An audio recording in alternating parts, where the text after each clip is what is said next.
smacked my kid upside the head one night at Maria's restaurant. He lived to tell the tale. He deserved it, and I enjoyed it.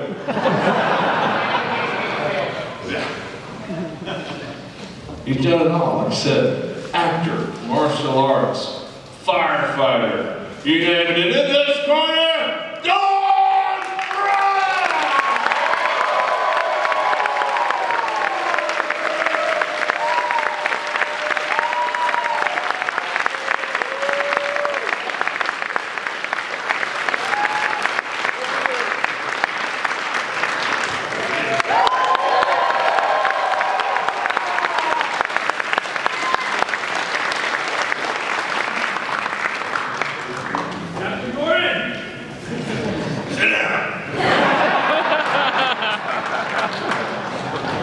JD and I get to be his cornerman tonight. So, what can I say? I'm just glad JD's back at the house.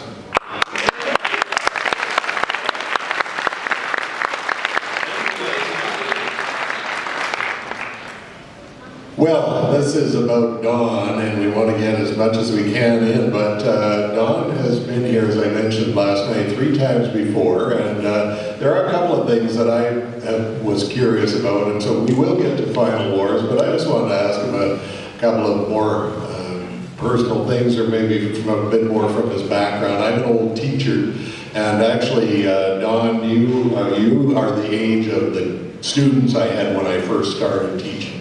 And I honestly was wondering, what were you like when you were in high school? Would I have had trouble with you in my class? Were you into, fighting and all of that, or were you the class nerd? Or seriously, tell us a little bit about what your high school days were like. I was a class clown. Yeah.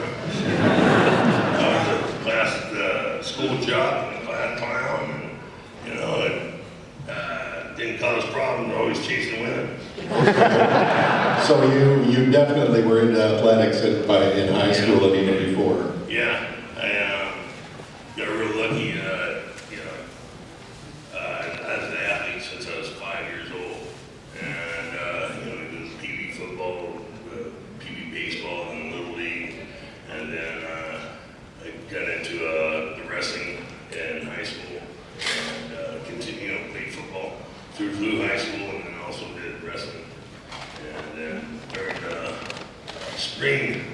spring semester, I think, I was either working or I tried track and field a couple of times and pissed off the coach, so I went and got a job. Were you, tell me though, really, were you a bad boy in school, or were you a pretty good student, got along with your teachers and so forth, or were you a troublemaker, I guess is what I'm asking? No, I was a straight C average student. But in those days, a C was worth something, so that's nothing to be ashamed of there, that's for sure. So you say you were an athlete from a very early age. What was inspiring you to be an athlete? How did you decide on that particular path for your life?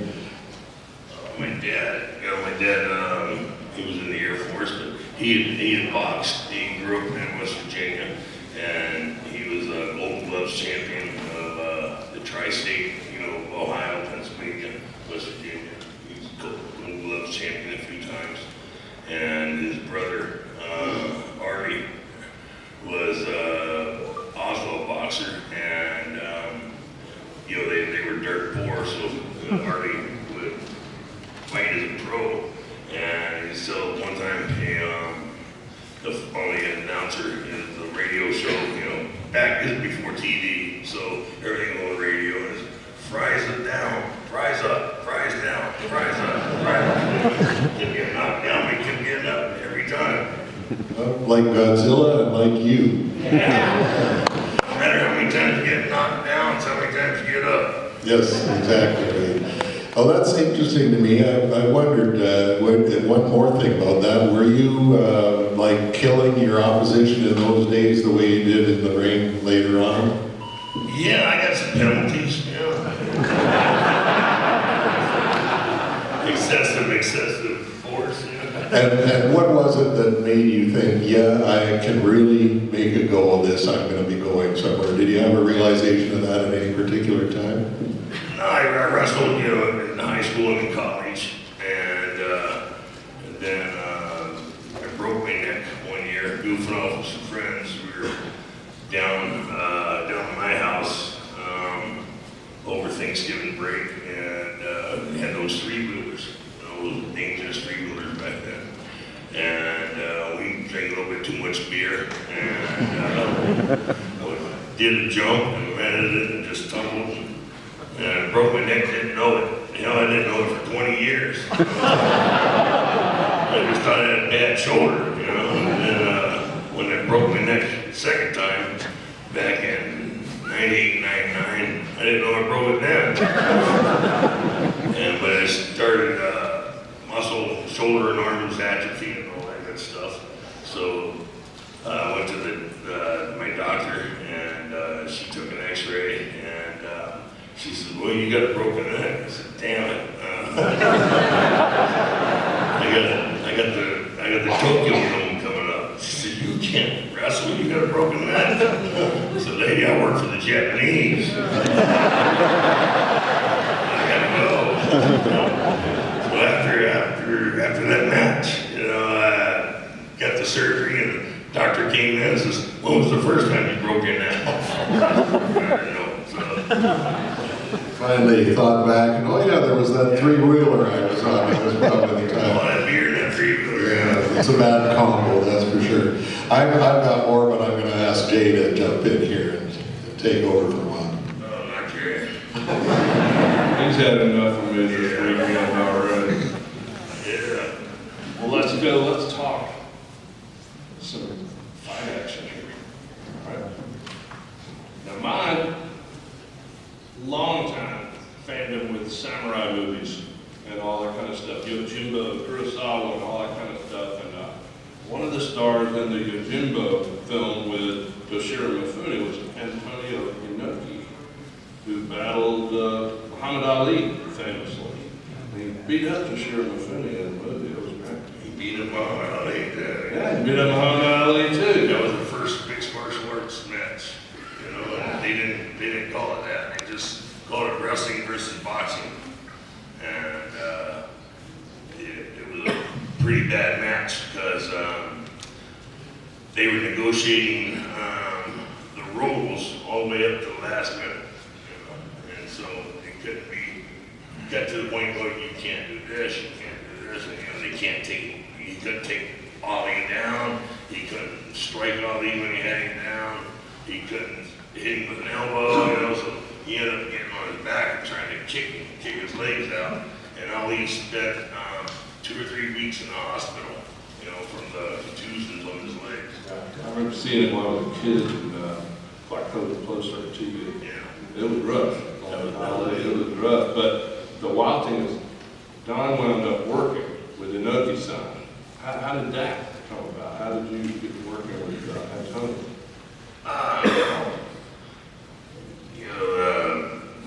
The late Jeff Batnick was the announcer on the UFC back then, one of them.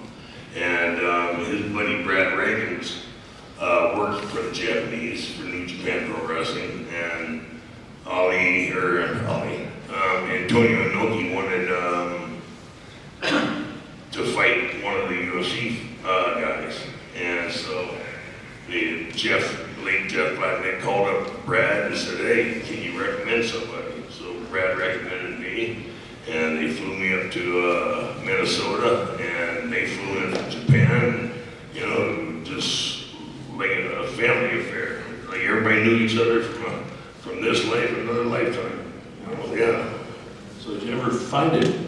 Yeah, I fought Antonio Inoki in his retirement match. They held a tournament that night to fight Inoki-san for his retirement. And I won, and I went down.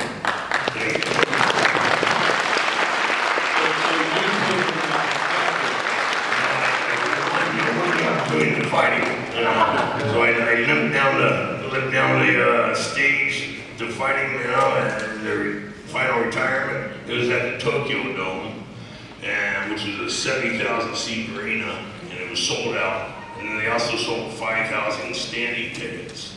You know, they got permission from the fire department for that.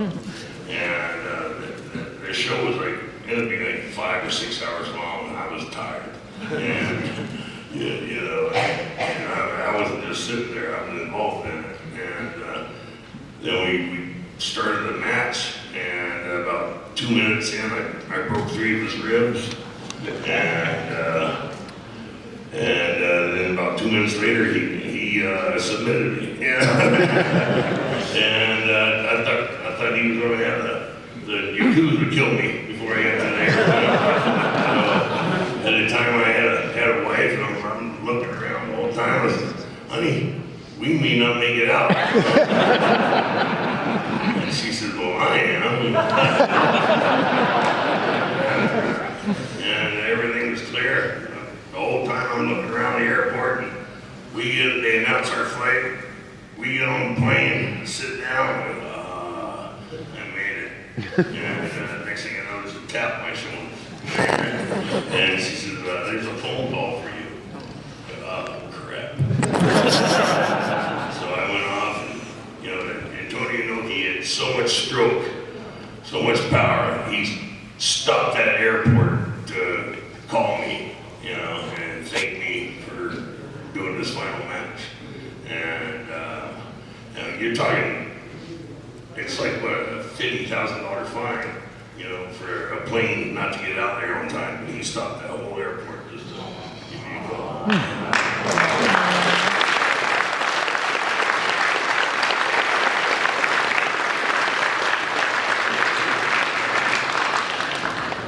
Next one up, as for the UFC and the MMA of today, the fights have changed a lot. The rules have changed a lot. What do you think of the fighters? When I started, there was no rules. There wasn't. So what do you think of the fighters of today? Well, they got the rules to contend with, you know, and they piss and moan when somebody doesn't make weight. They didn't have weight classes when I was fighting. We didn't even have a scale. They just took our word for it. Well, speaking of fights, or near fights, not long ago, current events here, right? There was a near war in Russia. It didn't happen. But just so I know, whose side would you fight on? Team Putin or Team Wagner? Little Wagner. My wife came up with that. She can go like that. I'll do the anecdotes. All right. One of the most watched bouts ever was you against Yoshihiro Takayama. There were over 100 blows to the head in the first minute from each of them. They grabbed each other in a clinch and just wailed. All right? It was a mess. What are your memories, if any, of this fight? It wasn't very smart, I'll tell you that. No defense. The only defense I had was just stepping into the punch. They said, oh, he never hit you. He hit me with every punch he threw out there. And I don't remember it. I gotta watch it on video. Maybe you watched that on video? Yeah. If you haven't, Frye versus Takayama. It's brutal. And it's probably the single best fight of all time. It probably is. Would you guys like to talk Final Wars? Yeah.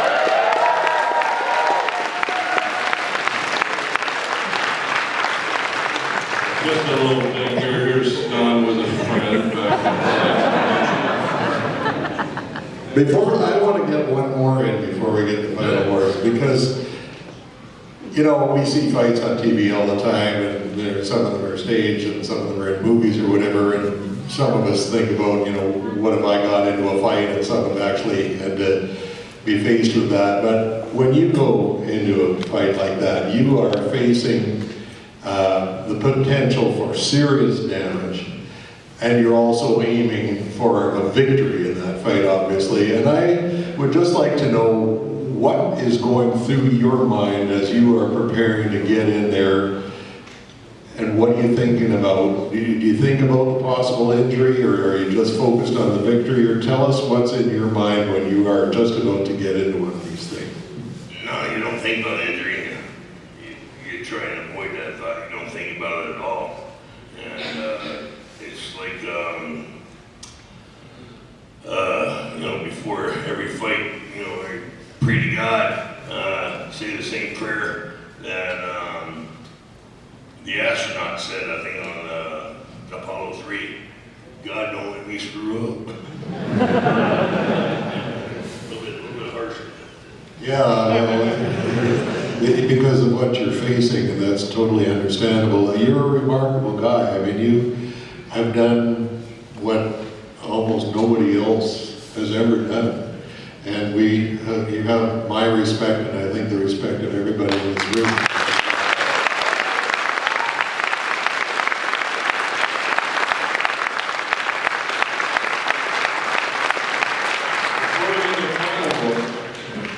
Just a little anecdote about this photograph. This was Don Frye versus Pigmont back 5 years ago, and here's the aftermath.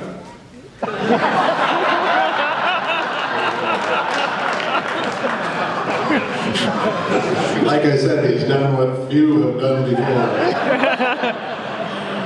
And one of the coolest things, when he first came here in 2008, I mean, I was here for this, and I'm getting cold chills just thinking about it, but there he is with Daikaiju.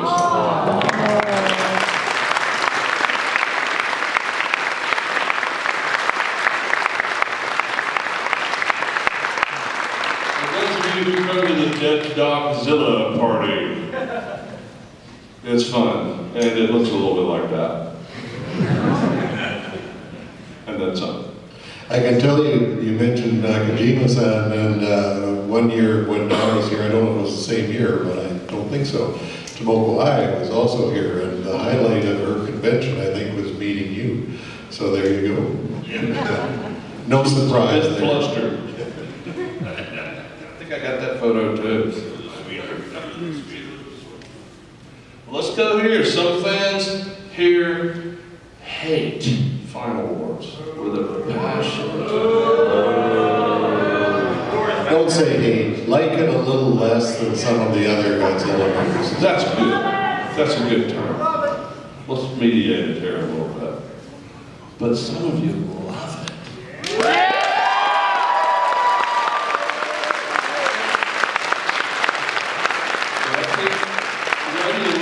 Or you mildly dislike it.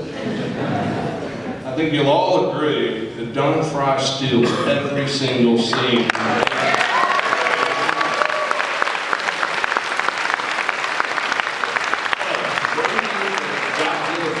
When you were a kid.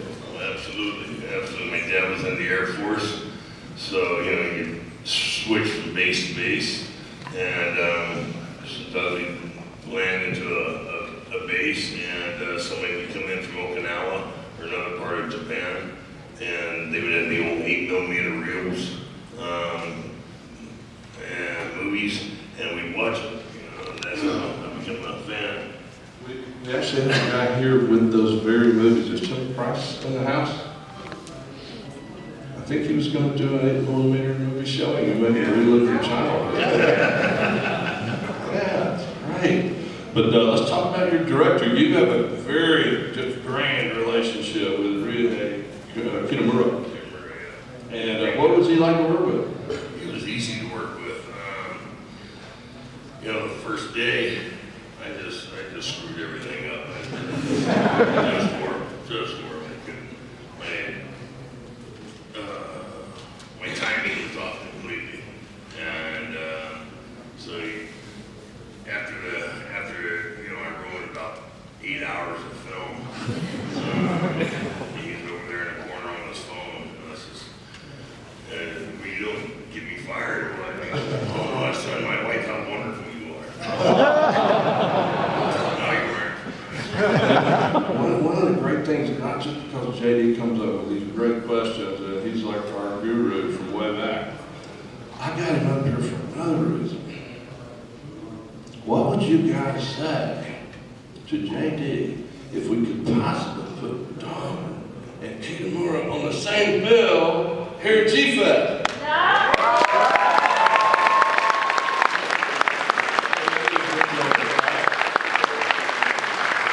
You know, a wonderful thing has happened, and I now have the perfect escape hatch of saying, I'll have to ask my daughter if that's possible.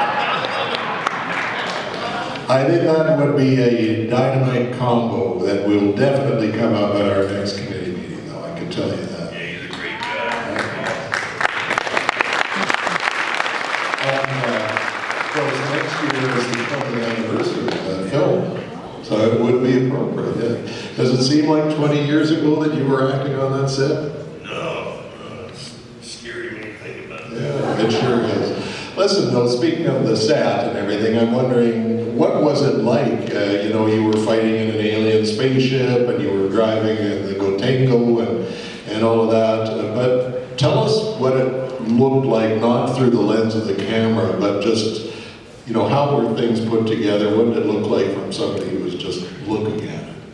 It was neat because we were at Toho Studios, and which is their Hollywood, and just being there, there's so much history in that studio. Just being there is you're in awe, and the set was gigantic, and anything you wanted. You know, anything you wanted was there to do. And did you get an opportunity to have any mixers with the other cast? And can you tell us anything about Mr. Takarada or Kumi Mizuno or any of those people that you were with? No, they kept me separated. So, was she really, Kumi Mizuno, was she really there when you said, you can take her court-martial and shove it? Or, you know? No, she wasn't. I don't know if she was, or she already acted it out, but they had it on the screen, you know, and so I got to react to her actions. And, but like I said, I don't know if she was actually live or she had already done it, because she's such a great actress. Yeah, she is, and that's the thing. They put it all together, and we don't know how the sequence the things were done in, and so it's interesting to hear you tell us about that. And Takarada-san, you were in scenes with him together, and dodging ray blasts and that sort of thing. He was amazing. He was just, you know, like working with Marlon Brando or something. Just amazing to be around. He was a very warm man, very humble man too, considering what he did. And any interesting incidents that might have happened on the set? Did you get hurt there, or you didn't break your neck or anything? No, I don't think I did.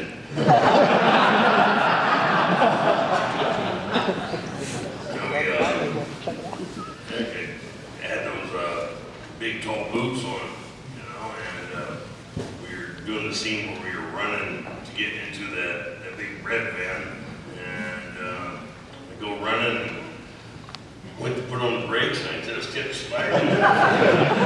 Boom, right on my back. Well, that'll be in the outtakes, I guess. Yeah. What about the sword play in that movie? How much sort of preparation did you have to do with that, or were you already accomplished? Well, there's a lot of preparation, you know. I mean, Japanese are very proud of their katana heritage, and they don't show it around. And so we put many hours of training into that, just for that small sequence. You know, I mean, the stuntman, I can't remember his name now, but you know, I think I drove him crazy, just trying to learn and do it properly. Because at the end, you know, when you take it down and flick it, what you're doing is you're flicking the blood off the blade. And yeah, so that was very important. Well, first you've got to get some blood on that plate. From the alien, yeah. Well, I'm gonna shut up soon, but I just wanted to ask you one more thing. You spent a lot of time in Japan. Obviously, you're a very famous guy there, and you probably hung out with a lot of very interesting people. I just wondered if there are any experiences you've had in Japan that have really stayed with you, or great memories of Japan that you would want to share. Oh, it was so beautiful over there. You know, if I couldn't live in the U.S., I'd live there. You know, it's just such a beautiful country. It's really spiritual. You know, they have the temples all over the place, the Buddhist temples, and you know, you take it serious, and it's just a great country. Well, if you ever drop out of sight, we'll know where to find you then.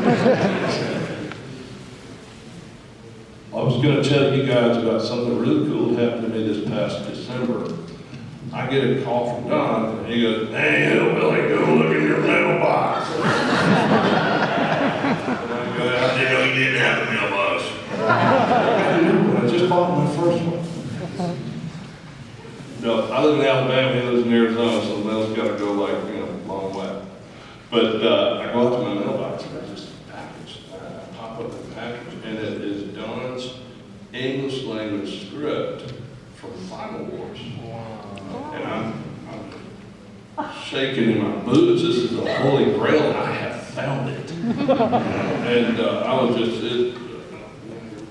right? But I flipped through it, and there's all this penciled in stuff where he was rewriting his lines. And at least one of them that you know very well, when he's talking to the alien commander, he asks him exactly, "What is it you want?" He came up with that line. And, but there was a lot of them that you didn't even see, like when Ozaki and Don's being introduced to the girls, and he's penciled in there, and he has all these sayings that none of them got used, but the best one was, "Where's yours?" And I'm like, that's it, man, in the movie. But, so it looks like he just really just let you go wild and be you. Yeah. In the movie. Well, I think after that first day of me screwing everything up, he pretty much gave up on it. And my favorite story, guy, and he always tempered this one a little bit. It's the one line that Kitamura gives him, and he's like, "No, you can't do that." This is that famous story. I'm only you take it away, but I'm looking for kids. Hell. How do I start this? Well, you know, we go looking for Godzilla, and I guess we had him trapped in the ice, and we're zooming over, going over there, and I said, "That's it, that's the spot." And on the screen it's supposed to say G, you know? Oh my goodness.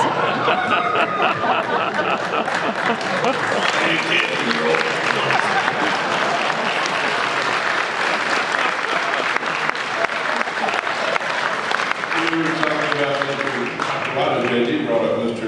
Takarada, who, you know, we've all loved him so much and miss him so much. But I was at the airport. I got the fortune of taking care of Mr. Takarada one night when everybody else had gone home, and they were like, he had to leave at like midnight. And there was no one here taking the airport, and I got elected. And I said, "Why don't you go here?" I'll go. So I got to spend the whole day, most of the night with Mr. Takarada. We had a ball. We're in the line getting ready to check him into the airport. And my phone rings, and I'm standing next to Mr. Takarada like this, and Don Frye. Don Frye! No way! And they talked for about 20 minutes. I thought he was going to miss his flight, and they were hanging out for time. But did you have any offstage, behind the scenes moments with Mr. Takarada? We had a couple of beers together. And, you know, what you see is what you get. Guys just classy all the way around. Absolutely. Yeah, just classy. 100%. Well, I got But we do have Dave Nunes Bullhorn from the Nunes Room. So my son Jimmy will walk around and get to as many of you as we can before we have to call it a day and get on with the next panel. But listeners know my wife always comes up with the coolest ones for you all. But we'll do two of them. You've heard these before, but some of you are new. If we were to look in Don's refrigerator, what would we find?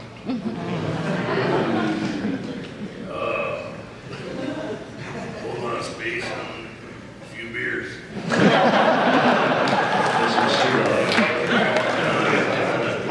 the humidor. Oh, okay. And the last one from her. If you had a different answer last time, that's why JD let off with what he did last night.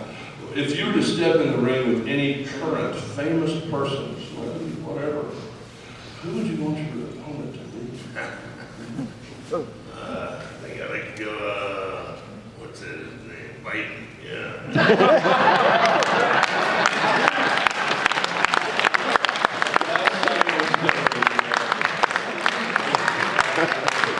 Let's do some Q&A. Pick and choose. Let's go with something close for starters and get it kicked off. Yeah.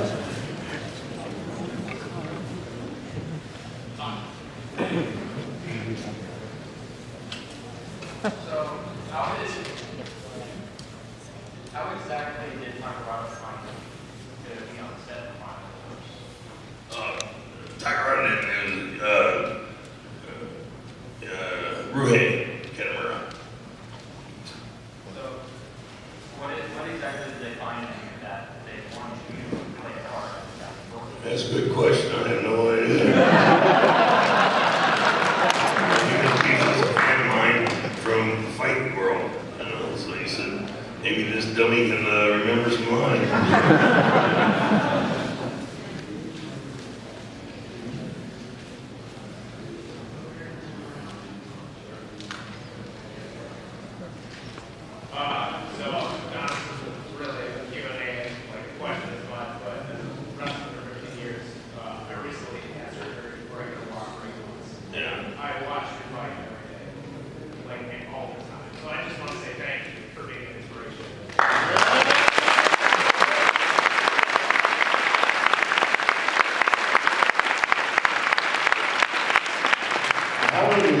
In here, can you hear at the back very well, or would you like a bit of a repeat? Okay, that gentleman was saying that he was laid up for, was it 8 months that he couldn't walk due to a sports injury, and he watched Don's fights and found him to be an inspiration for his own recovery. Big question for Golden Ben here. How do you grow as family of mustaches? How do you grow a manly mustache? Somebody asked me that last night, and it's X-rated answers. We appreciate it. I think it has something to do with the genes. When you were on set, did you instantly get recognized by everyone that was there? You kind of, who's this guy? No, I was real fortunate. You know, I'd done pro wrestling. Heck, I think I did about 4 years of pro wrestling, and then I got back into the fight game, and I was fighting for Pride Fighting Championships. So it's pretty much a good name there in Japan.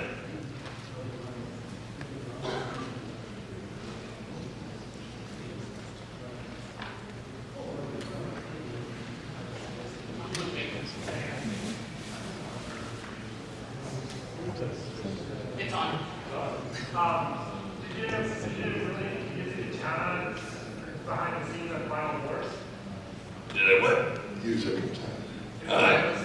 No, they gave me a wooden one. Right. And they pretty much kept an eye on it. Just like when they hand me a gun, they kept an eye on it.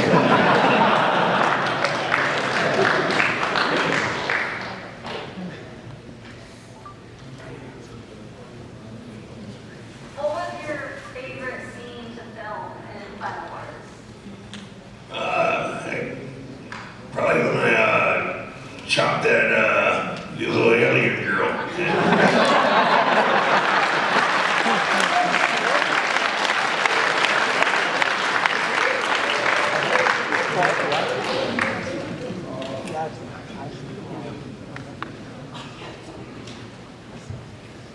Did either you or Takayama seek like medical attention directly after your fight with him? No, we didn't get a chance to. They hustled you off to the party afterwards. I do have a photo of me with a bunch of ice packed on my head, you know, for about 20 minutes after the fight there in the locker room. You know, and but yeah, we go to the party after the fights and you self-medicate.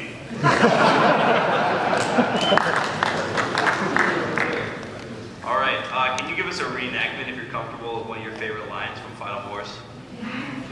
Hell. Which line? How about the one about there's two things? I think that's... Listen, kid, there's two things you don't know about Earth. One is me, and the other is Godzilla.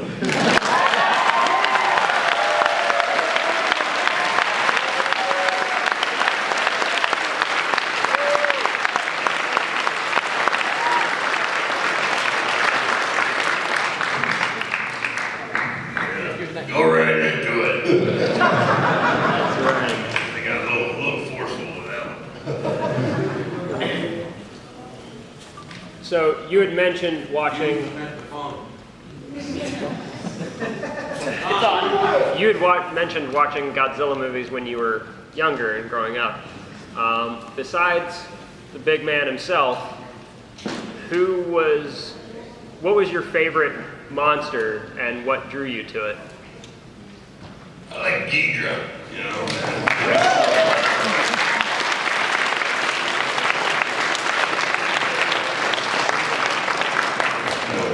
Obviously Godzilla's the man, but after that, he just got a whole arsenal of tools and weapons, you know, to cause a lot of destruction. Thank you.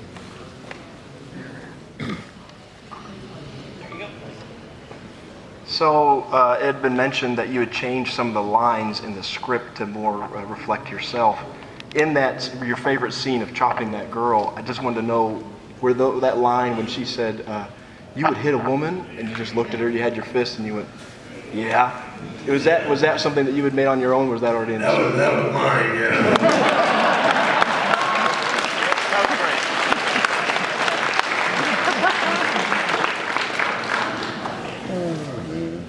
One of my favorite scenes in all of Godzilla is when you stick the katana into the wall and go into, you know, your stance.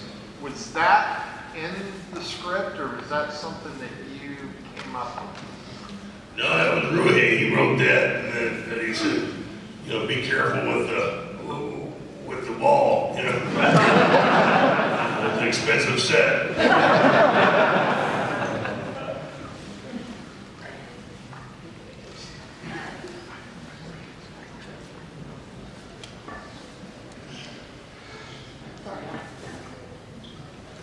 So you mentioned the necklace that you wore in the movie. What's the story behind that? Rui came up with that. It was a big boar's tooth. Wow. And that guy asked him if I could have it. He said, hell no. You know, everything, you know, Japanese are very strict with everything. Everything's accounted for and tallied up.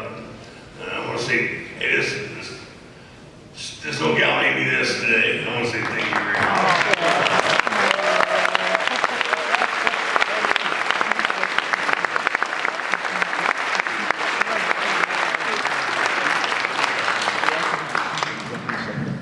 So it sounds like from the story that you told us that you're basically the reason that Commissioner Gordon's like the greatest character of all time. I'm just curious, what was he like before you wrote all that stuff? Was he anything like that? Hell, he wasn't quite as dashing as Dick there.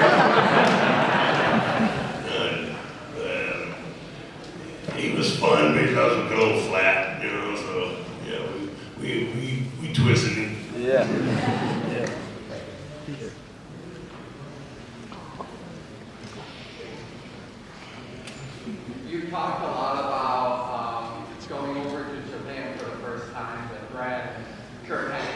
Yeah. You haven't talked about a lot of fun bar stories about that. Do you have any? Oh, I'm sure I do. I just Got some right here. And did you find that Bloody Mary you were looking for? Not yet. When did they show up?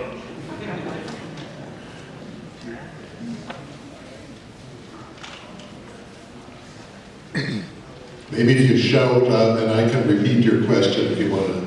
Let's go over there to this young fellow. Yeah, you, ball cap. I'm pointing. Yes, you, sir. Yeah. What's your question? I'd like to ask, what is the No, sorry, the young man there. Yeah. So what was one of the best monster fights that you saw from Godzilla Final Wars? Okay, what was one of the opponents Godzilla had in Final Wars? Which one did you think was the most interesting fight? As an expert in fighting. I have to say the final fight. It was a good scrap.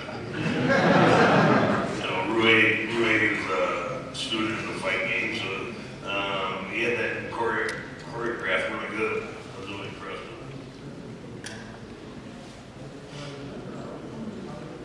What was your least favorite thing about filming? My ex-wife showing up.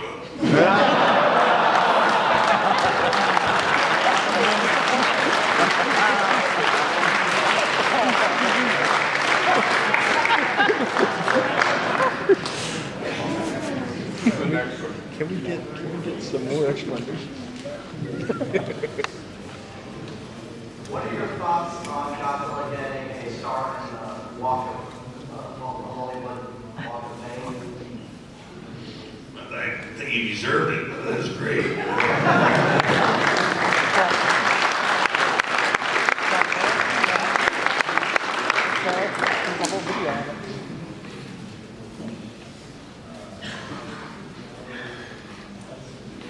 So you work on Japanese movie sets and American movie sets. What's the biggest difference you feel between the two? How the two cultures meet? The Japanese movie set's much more structured and completely clean. You know, I mean, they hire a person to follow you around. You know, you drop a gum wrapper, you know, he's there to pick it up. And, there's not as much waste on the Japanese movie set. I mean, the nonsense here is your American movie stars, you know, claiming that they're for the little man and they're for the environment and blah blah blah. When you have they probably go through 1,000 water bottles a day on the set of a movie, and that's ridiculous because you know they all end up in the bottom of the ocean, and these guys are the ones telling you can't have that. You know, you can't do this. But they're the first ones to fly in a private jet, you know, and drink 1,000 bottles of water. You know, that takes its toll. But you know, they can do it, but you can't. Yeah. So there's a lot of hypocrisy in the American movies system.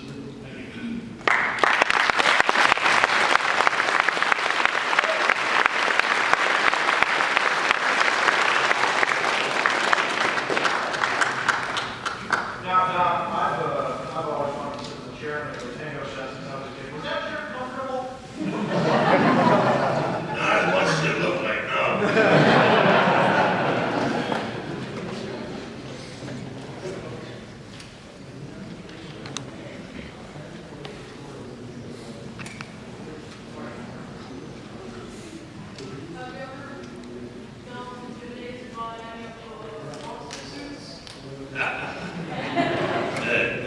That's good. My daughters came over, like I said, my ex-wife brought my daughters over, and they were 4 or 5 years old, and so one of the guys was going to give them a tour, you know, the studio. And before they go into the room where they keep all the monsters hanging up on the rack and all that, you know, he says, don't be scared. These are just fake monsters. You know, they won't harm you. You know, next thing you know, my youngest daughter's over there pulling on the tail. I don't think she's scared. Got time for one more.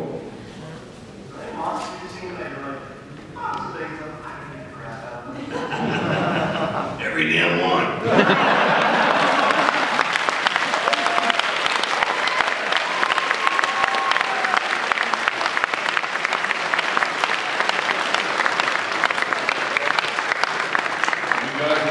Just about there. Any of you guys want autographs? Don will be back in minutes into the autograph time. Well, maybe 10. Big stop. But come on down. We got t-shirts as well. The Don Frye t-shirts and so on. Thank you, Woody.